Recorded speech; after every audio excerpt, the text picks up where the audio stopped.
děje? Donald to už podepsal, ne? Nebo?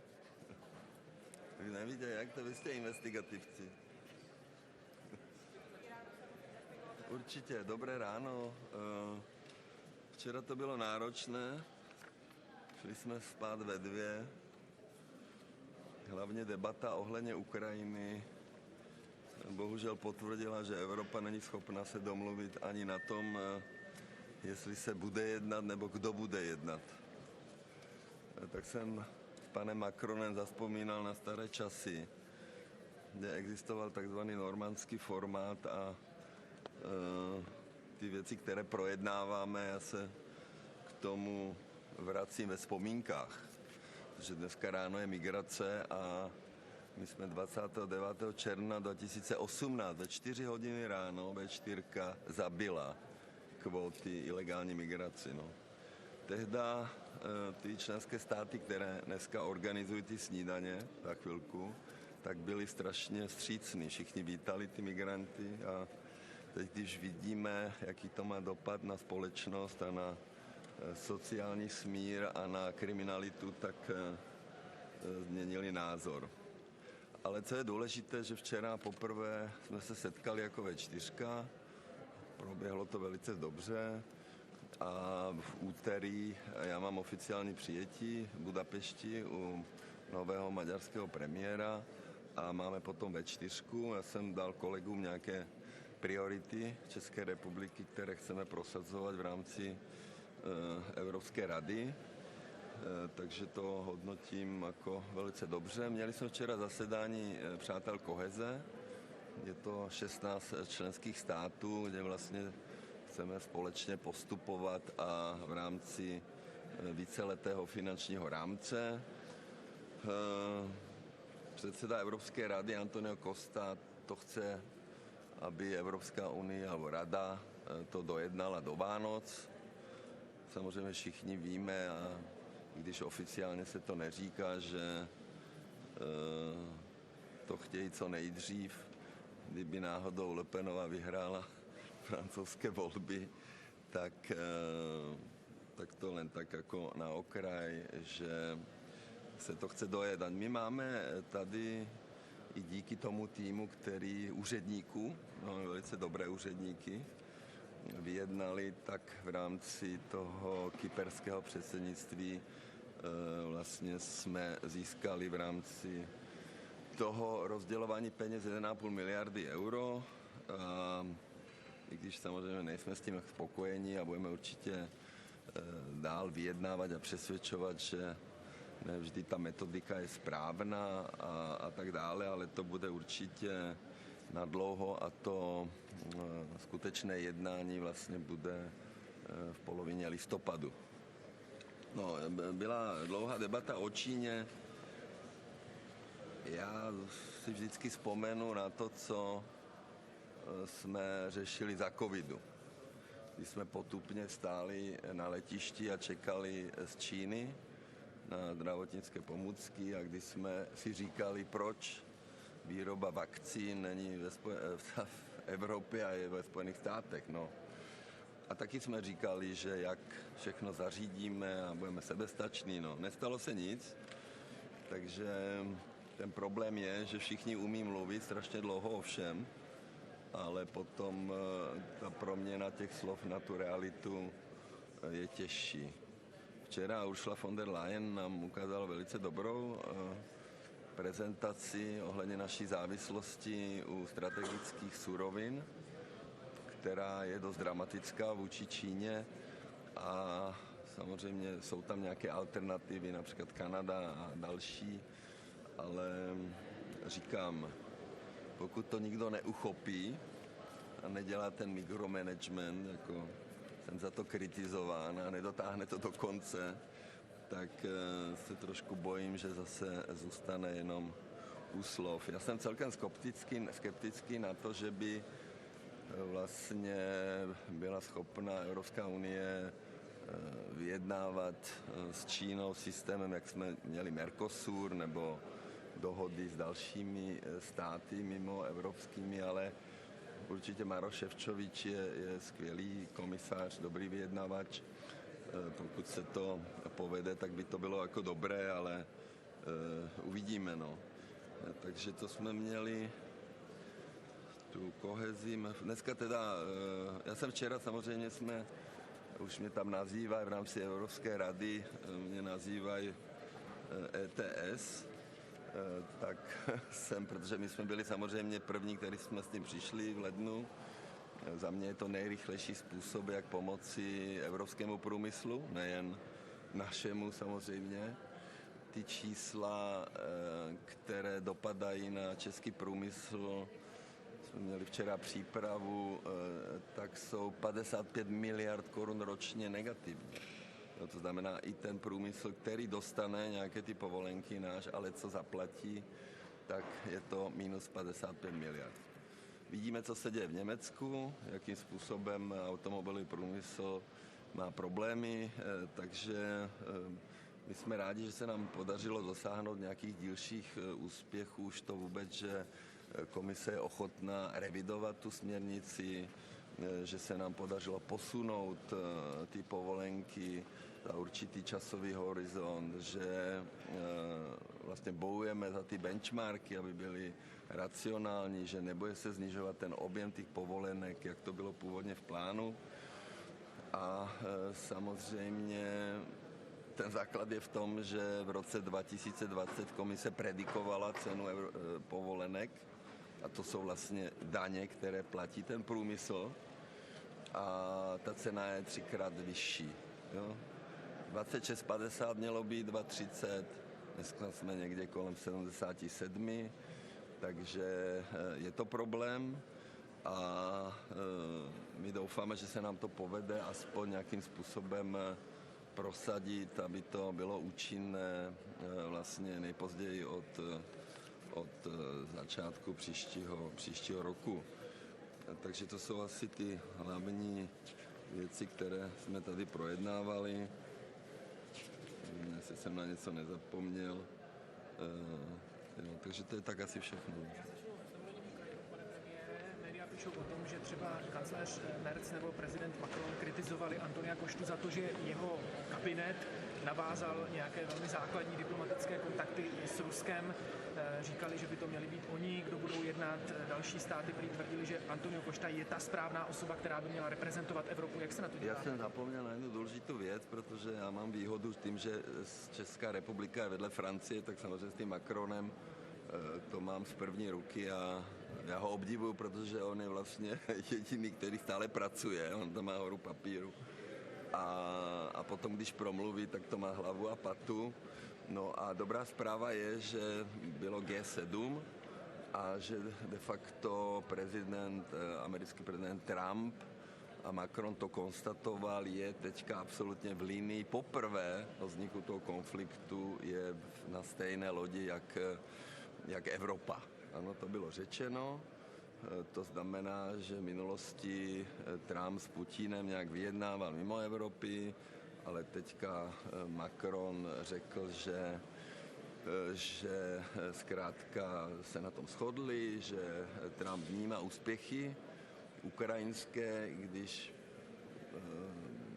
jako já si myslím, že to vojenské řešení to nemá. Ta debata o tom, která tam včera proběhla, jestli použije Putin jadernou zbraň nebo ne, byla úplně šílená, aspoň teda pro mě. A ta debata o tom, kdo nás má reprezentovat, prosím vás, ta Merkelová udělala 2 fatální chyby. Jo? Pozvala migranty, wir schaffen das, nešafují, a zavřela jádro, protože chtěla vyhrát volby v Hesensku. Úplný nesmysl. Ale ona chodila kolem toho stolu a za námi a průběžně v rámci té Evropské rady nějakým způsobem to ovlivňovala. No.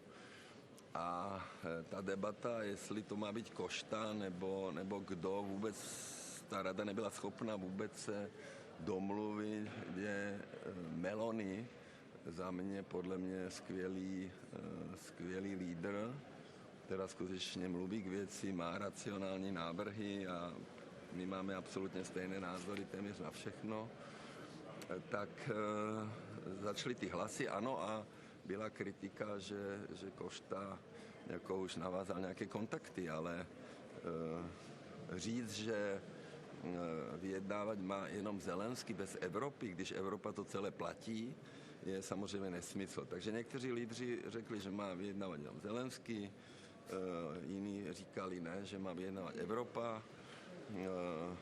Další lídr řekl, že nechce, aby někdo vyjednával za ně. Takže já jen říkám, existoval normandský formát,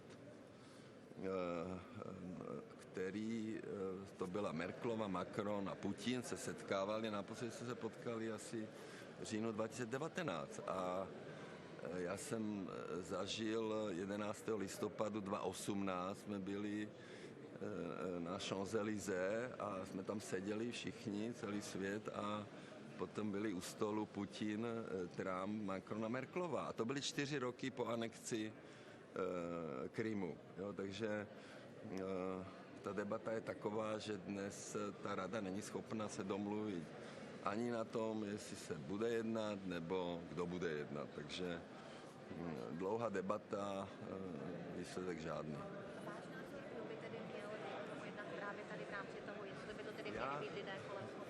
Já samozřejmě do situace, kdy Macron řekl, Trump teďka je na jedné lodi s Evropou, tak to samozřejmě zásadně mění situaci, když teda Trump vyjednával mimo Evropy a Evropa vlastně to jenom platila.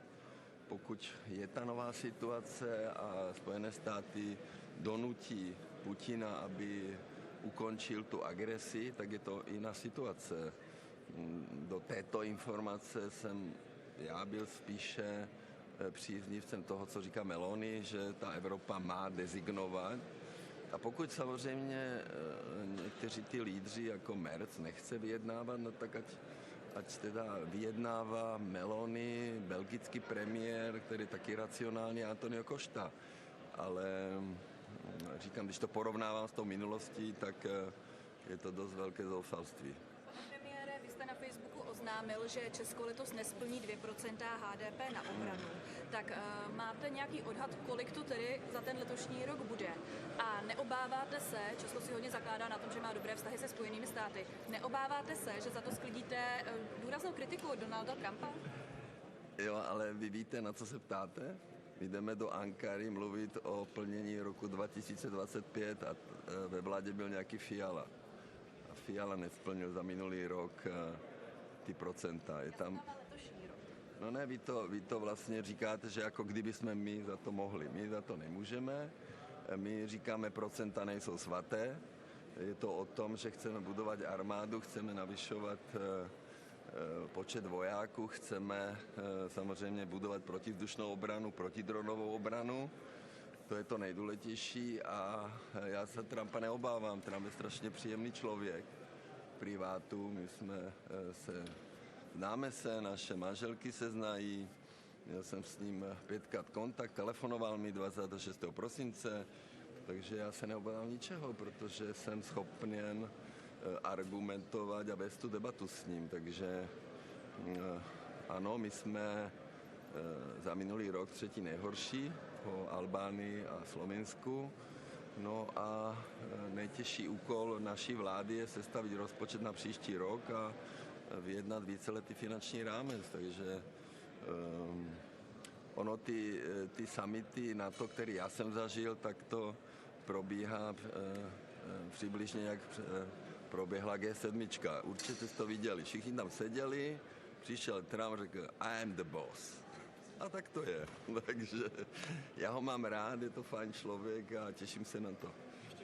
Reakci, pane premiére, na včerejší rozhodnutí České národní banky zvýšit úrokové sazby. Vy jste to ještě předtím kritizoval. Tak... Jo, no tak to jako... Tyhle teoretici jako ničí, poškozují životy našich spoluobčanů a firem.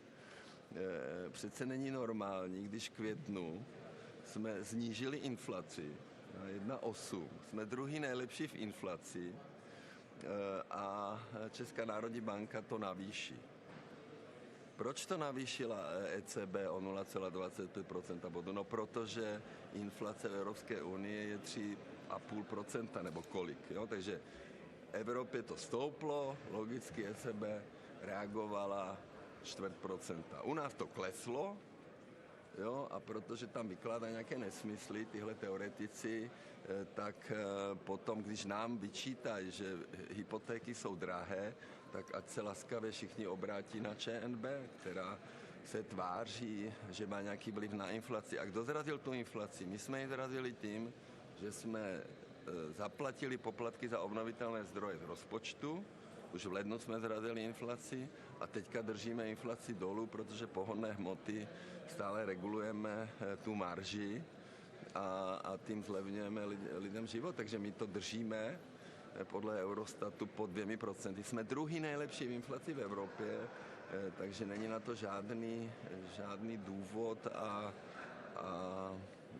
já mám právo se k tomu vyjádřovat, protože byl jsem ministr financí, trošku tomu rozumím a zásadně nesouhlasím s těmito nějakými teoriemi o tom, že naše ČNB může ovlivňovat. O to víc teda, když všichni chceme korunu, moji chceme, tak ten rozdíl, který je zase 1,5% neprospěch české koruny z hlediska základní sazby je nesmyslný a proto to kritizuju a vždycky to budu kritizovat. Já se chci zeptat na to, že na ministerstvu životního prostředí byl vybraný teď nový ředitel České inspekce životního prostředí a je to sponzor motoristů, který nemá zřejmě podle všech informací žádné zkušenosti tady s touto agendou. Je to vlastně, podnikal v realitách, tak jestli vlastně je to v pořádku, že tam se dostávají lidé, kteří odborně nejsou jako nijak, proto je to relativně vysoká odborná úřednická pozice. Jak to vnímáte? My jako hnutí ANO, my to takhle neděláme. Já si nemyslím, že je to správné, ale my máme nějakou koaliční dohodu a je to na nich, koho tam dávají, jak dávají. Jako my. Já jsem se vždycky choval jinak. Já jsem zkrátka všude vždycky měl a vybíral lidi, kteří jsou kompetentní, ale já to neumím posoudit. Možná ten pán je kompetentní. Ale... Po těch dalších zveřejněních to vlastně, že tedy neoznámil, že vlastně nějaké byty navíc to vypadá, že ty byty stavěl developer, se kterým předtím on ve své politické funkci jednal o pozemcích. Myslíte si, že by Ondřej Prokop měl zůstat v čele pražské kandidátky ANO? No to určitě nejsou příznivé informace a samozřejmě se mi to nelíbí. Pan Prokop slíbil, že to vysvětlí, nevím, jestli dneska nebo kdy to má. A uvidíme, jak to vysvětlí a podle toho výbor bude reagovat. Pane premiére, já bych se ještě zeptala na to dnešní jednání, které vás teď čeká, náročné jednání o rozpočtu. Všichni říkají, bude to boj, tak s čím vy jste připravený tam vystoupit? Ale dneska to nebude boj. Dneska vlastně poprvé budeme mluvit o číslech, je fajn a já jsem poděkoval kyperskému předsednictví, že vlastně ten megabox změnili. My samozřejmě nejsme stále spokojeni, ale ta hlavní bitva bude v listopadu, takže dneska nečekám, že to... My jsme už tomu vystupovali, já jsem tomu včera vystoupil v rámci toho zasedání těch přátel koheze, které vlastně volala Meloni a rumunský prezident, ale dneska si nemyslím, že by to měl být nějaký zásadní boj. A je to klasika, samozřejmě čistý plátci vůči příjemcům a ty, co platí, tak se snaží samozřejmě nějakým způsobem to dostat nazpátek. No a my, kteří jsme tak špatně zprivatizovali a proto 280 miliard dividend odchází do zahraničí, vždycky argumentujeme fajn, dostali jsme 1000 miliard a 20 let, ale tady vy dostáváte každý rok 280 miliard, jak jste si dobře nakoupili u nás ty firmy s návratností u některých pár měsíců. Hodně se mluví o tom, vlastně, kde ty peníze vzít pro ten rozpočet, o těch nových vlastních pravda, zdrojích. ano. Jaké bychom my podpořili jako Česká republika? No tak samozřejmě komise chce nové zdroje, to znamená komise chce nové daně de facto, chce zdaňovat, no a nám se to nelíbí, no, takže mně ve finále je to jedno, odkud přijdou ty peníze, já chci peníze pro Českou republiku. Takže jako... ty nové zdroje podpořili v tom společném dopise. Jo, tak pokud mají nějaké informace, že ty nové zdroje budou, to je fajn, ale já se soustředím na peníze pro Českou republiku. Mě ještě zaujalo, jak jste říkal, že včera byla debata, že některé země mluvily i o tom, že tady je hrozba, že by Rusko použilo i jadernou zbraň. Ne, tam spekulovalo se o tom, že jestli je takové riziko, nebo... Pro mě to byla absurdní debata, protože ta válka trvá 4 roky. Je jasné, že... Takže byl tam Robert Fico, který s Putinem mluvil, z čeho byl skandál, a když s ním mluví Trump, tak je to všechno v pořádku. Tak uvidíme. Dobrá zpráva je, že Macron potvrdil, že teď Trump je poprvé na jedné lodi s Evropou, tak doufáme, že teď bude ta síla ještě větší, aby jsme dotlačili Putina, aby ukončil tu agresi. Může vůbec Trump pomoci, když Trump vlastně ještě, než nastoupil do úřadu, tak sliboval, že do 24 hodin tu válku ukončí a teda uplynulo už mnohokrát 24 hodin a nic se nestalo. Tak jestli vůbec... No, tak on se nestaral o Ukrajinu, řešil ten Hormuz, tak teďka snad ten Hormuz dopadne, doufáme, a teď snadně zůstává jenom uvěřit tomu, co říkal Macron. Macron byl spokojený, on umí s ním jednat, a my, co známe Trumpa, víme, jako, jak se chová, a já znovu opakuji, že je potřeba vědět s ním jednat, jak se s ním má jednat, ale v principu je to velice příjemný člověk, který samozřejmě na mítincích a při jednání s novináři se mění na jiného člověka. No, já musím běžet na tu snídani. Jo? Patriotům pro Evropu, když jste měl včera setkání s Patrioty pro Evropu. Jak šlo to setkání s Patrioty pro Evropu včera, ještě než se zahájila? Já myslím, že Patrioti pro Evropu mají dobré šance. Já jsem ani nevěděl, že tady například ten náš belgický partner má preference 27%. A je tady zajímavé, že v Belgii ta vláda je strašně neoblíbená, ale ten premiér je skvělej, byl u nás, já ho strašně uznávám, belgický premiér je skutečně úžasný. On má velkou oblibu, na rozdíl od jeho vlády. No potom je tam samozřejmě Le Penová, i kolegové z Litvy, takže i ve Španělsku ty naši partneři mají celkem dobré šance, ale co se stane, se ukáže až v příštích evropských volbách. Je pravda, že je důležité, jak dopadnou francouzské volby, jestli Le Penové dovolí kandidovat ten soud, myslím 7. července. A to je to asi zásadní celkově i pro tu budoucnost Evropy, si myslím. Já už musím běžet, jo, dejte se.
How are you? All good?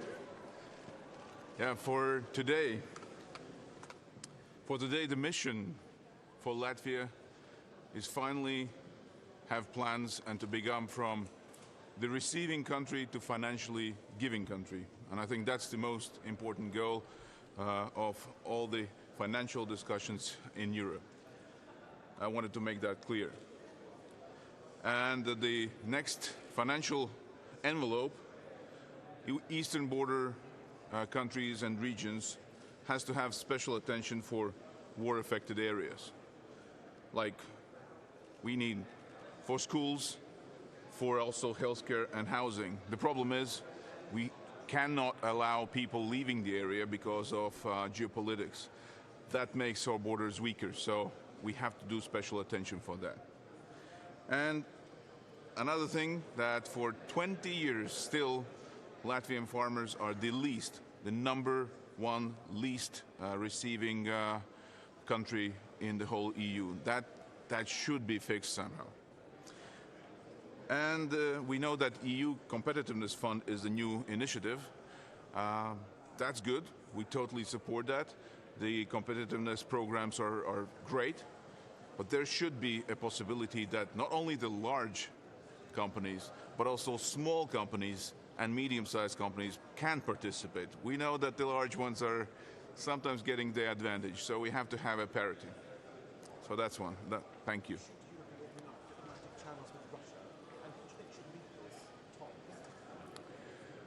As I mentioned yesterday, diplomatic channels with Russia don't matter if Russia don't want to do the diplomacy. So first, there has to be clear signs that Russia is ready for that.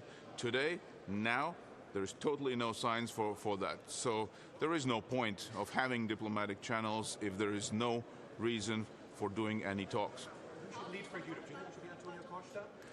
We do have, well, that's a good point. It was part of yesterday's discussion, and we have all the institutional system in place already made.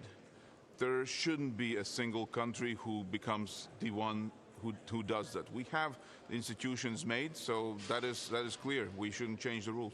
Then one question on the financial framework. What's the number one message that needs to be sent out after the discussions today?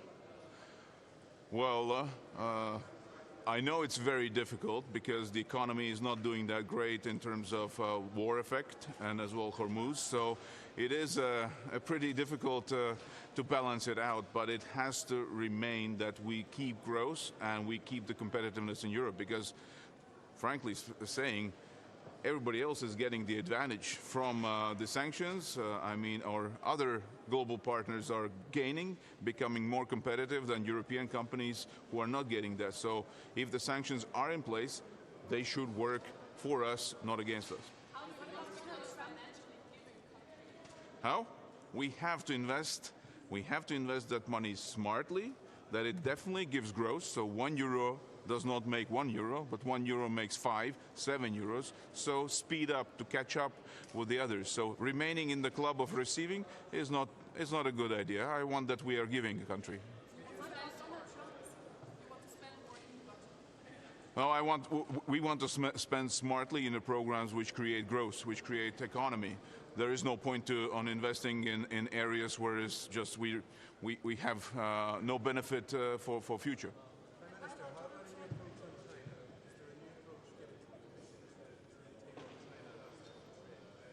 Well, China is, that's my personal opinion, we have done everything that China has a super speed growth. I mean, we've done it in the energy sector, we've done it in the car sector.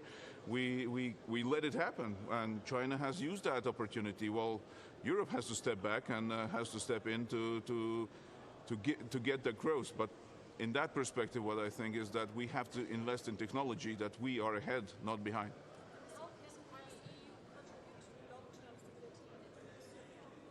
In where? I don't have any comment on that one. Sorry. Concrete measures? No, not yet. Not yet.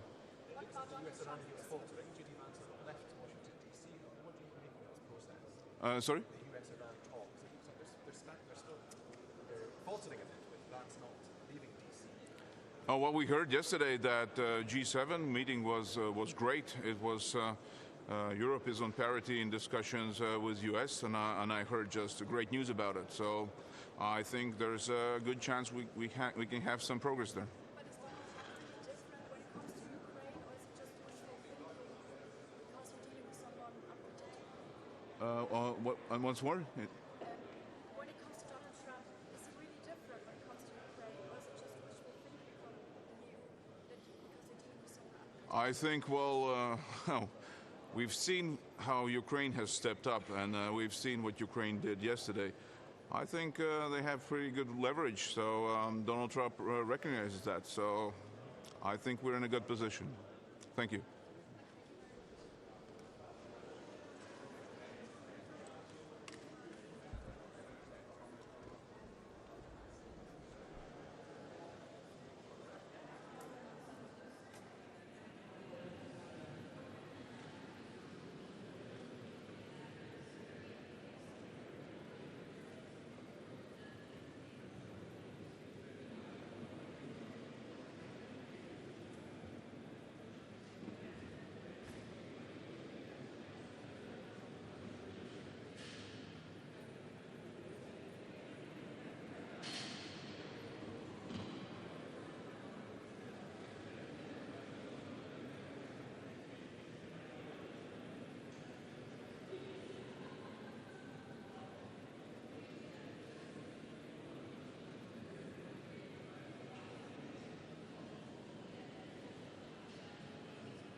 think it's very important that today we discuss Europe's budget, and if we want to build an economy for the next decades, then we can't do it with the budget from the 1990s. So it's very important that we focus on the priorities, security, more competitiveness, and that the budget also fits those modernizations.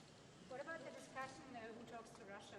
Was this a discussion yesterday? Are you mad with Antonio Costa for reaching out? We had a very constructive and open discussion. I think it's crystal clear that the Ukrainians are at the moment winning this war and that we need to support them in any way possible. That's also why I decided this week to fund another 500 million for the Ukrainian military. And we have to push Russia to come to the negotiation table. That means more sanctions, more pressure on Putin. And as soon as he is ready to negotiate, Ukraine is ready, and then as Europeans we will stand together.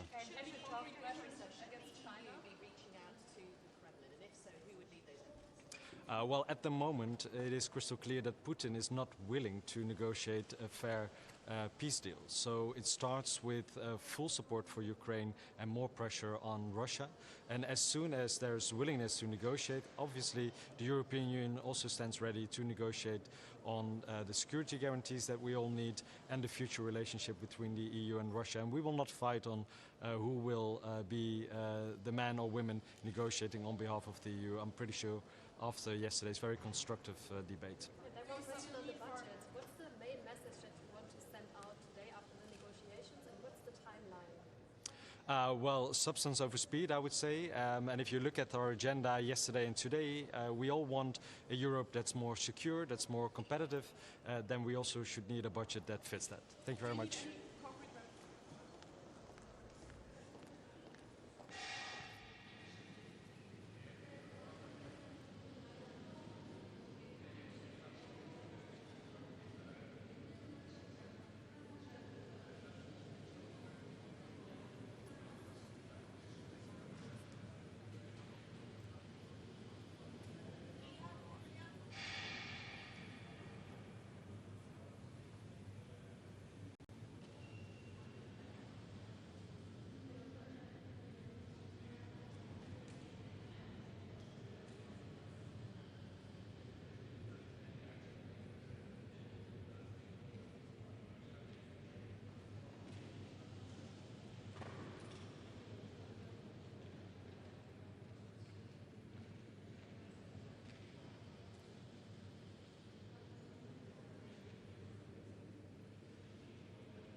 Good morning. Looking forward to today's discussions on the annual budget or the multi-annual budget for the European Union. We will obviously be in listening mode as coming into the presidency to see the response to the Cypriot negobox and to see where we take it from there, and we'll be listening keenly to the different contributions. And as I said yesterday, I think it's imperative that we continue to make progress on agreeing a budget for the next 7 years for Europe, because it will allow for planning and proper development of the Union. Also, there will be a discussion on the Middle East at lunchtime, and we are essentially looking for proposals from the Commission in respect of the illegal settlements. I think Europe has to send a very clear signal that what has been happening and what continues to happen is unacceptable in Gaza and in the West Bank in particular, and also in Lebanon. Yesterday we had a good discussion on the competitiveness agenda, and particularly the One Europe, One Market roadmap.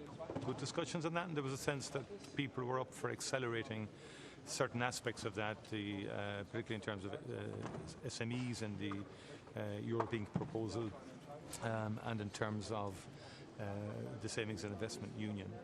So we'll take those files and we'll do everything we can to try and progress them as quickly as we can over the next 6 months.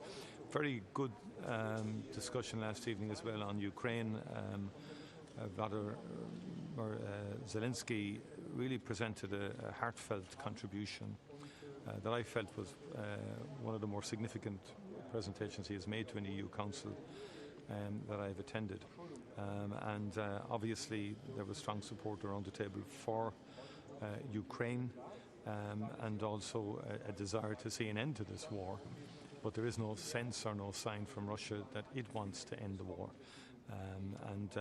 As I've said repeatedly, there's too much conflict in the world, there's too much war in the world, and we need really a concentrated, deliberate effort to stop these wars. Over the next 6 months, do you anticipate strong pressure from particularly the Irish farming sector to deliver a strong budget for farming and to restore some of the cuts that have been made to the CAP budget? And if so, how would you reconcile this with Ireland's obligation to be a neutral observer?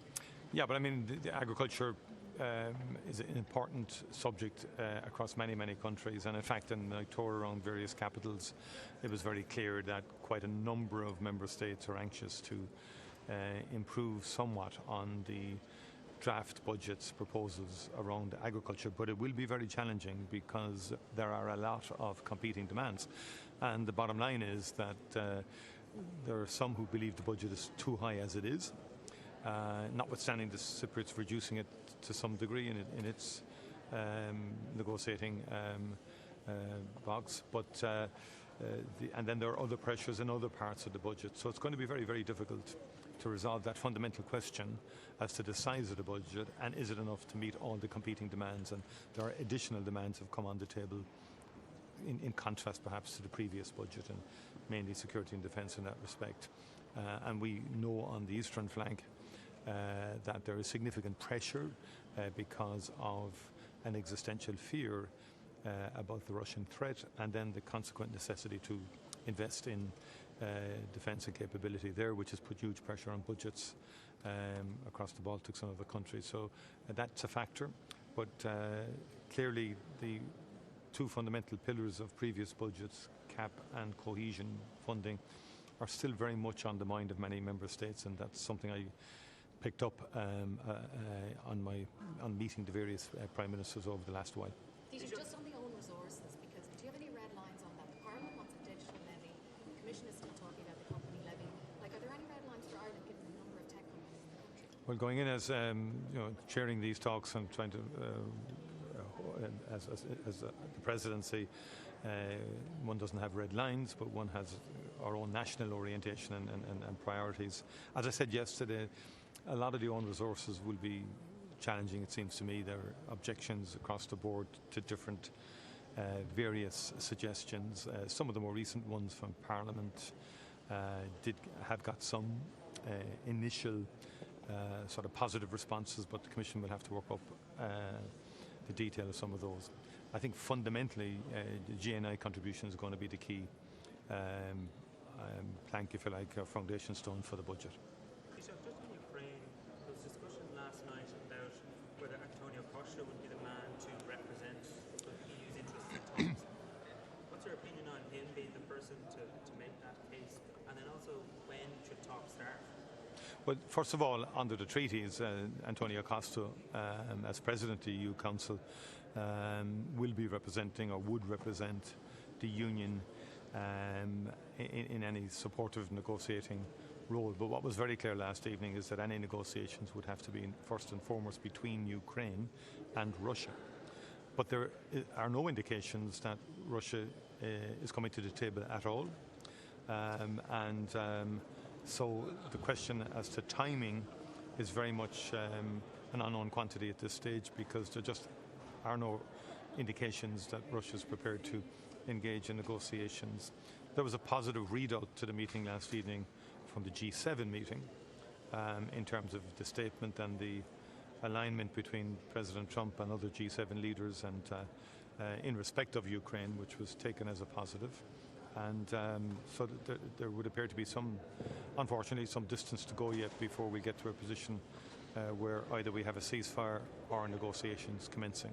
And that's a great pity, because thousands and thousands of young people are losing their lives, thousands of soldiers on both sides on a monthly basis. It's incredible and unconscionable, the level of death and destruction that is occurring. And there's an obligation, moral obligation on President Putin to agree to a ceasefire. Was it a mistake for the Council to open a diplomatic back channel with the Kremlin? I think opening up a channel is not a mistake in our view, and I trust Antonio Costa. Antonio Costa was very clear that Europe is not mediating and will not be mediators.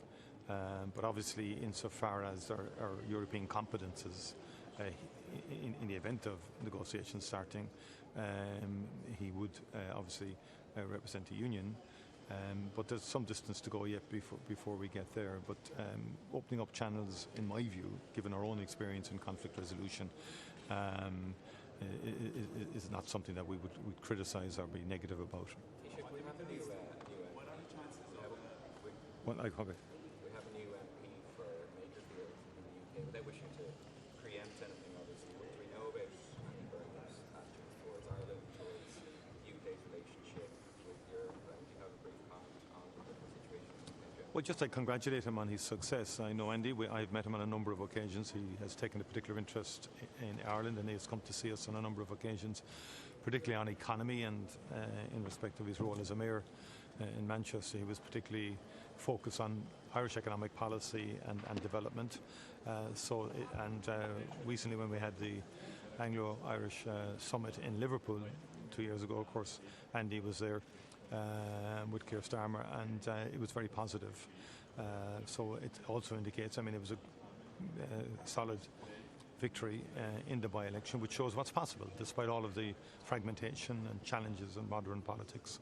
When you campaign well and effectively, things can happen. So I wish him well in his parliamentary career, and beyond that, I have no further comment to make. I'm looking forward to the UK European Union Summit under the Irish presidency. We believe a lot can happen there in terms of SPS, in terms of an ETS agreement, perhaps progress made on an electricity market agreement, but we'll see. And then on the youth exchange and youth experience programs, we believe it would be very good both ways for young British people to have greater access to European Union in terms of travel and study and and so forth, and vice versa in terms of European students. That would be something that I think young people across the board would welcome. Thank you very much.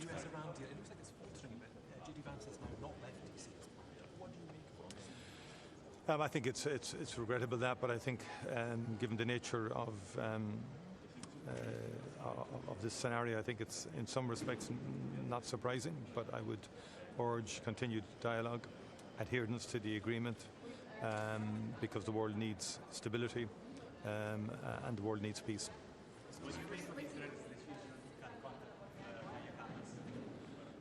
It's further belligerence. It's unacceptable. And Kaja Kallas is the High Representative of the European Union. and it's unacceptable. Thank you.